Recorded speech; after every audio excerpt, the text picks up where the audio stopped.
Have you ever noticed this? You open a message, you read it, you fully understand it, and then you don't reply. Minutes pass, hours pass.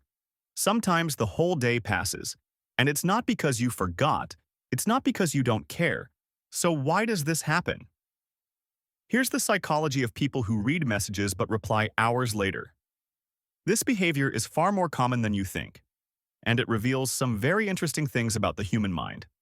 Let's break it down. Point 1. Mental overload and decision fatigue. For many people, replying isn't just typing words. It's a decision. What should I say? How should I say it? What tone is right? When the brain is already tired from work, social pressure, or constant notifications, even small decisions feel heavy.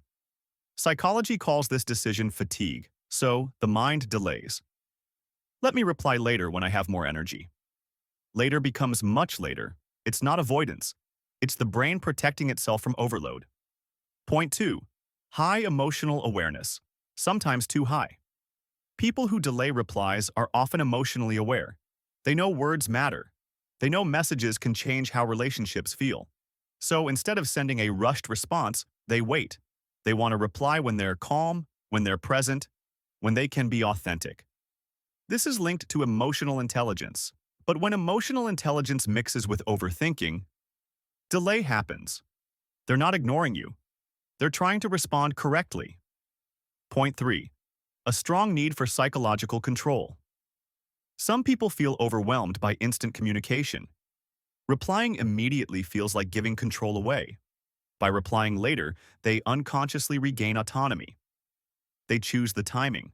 They choose the pace.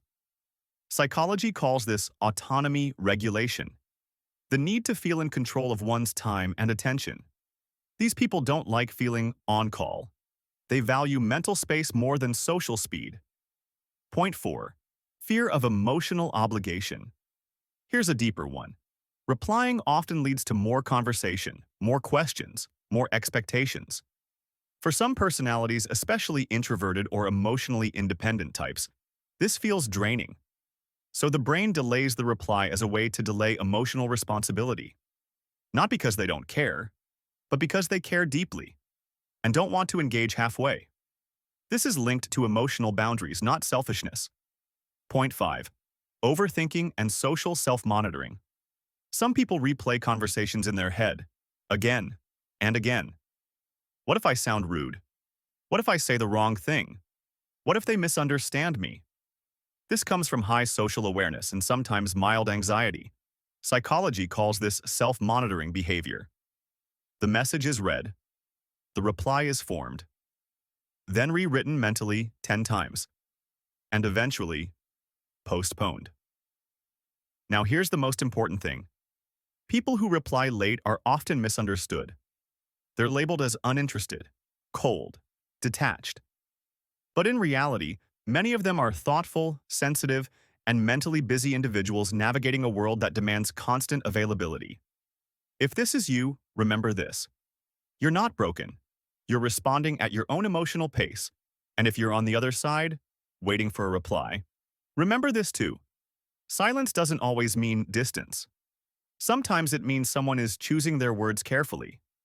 Human behavior is rarely simple, and that's what makes it oddly human. If this video made you feel understood, you're not alone. Subscribe for more psychology, everyday behaviors, and deep insights into the human mind.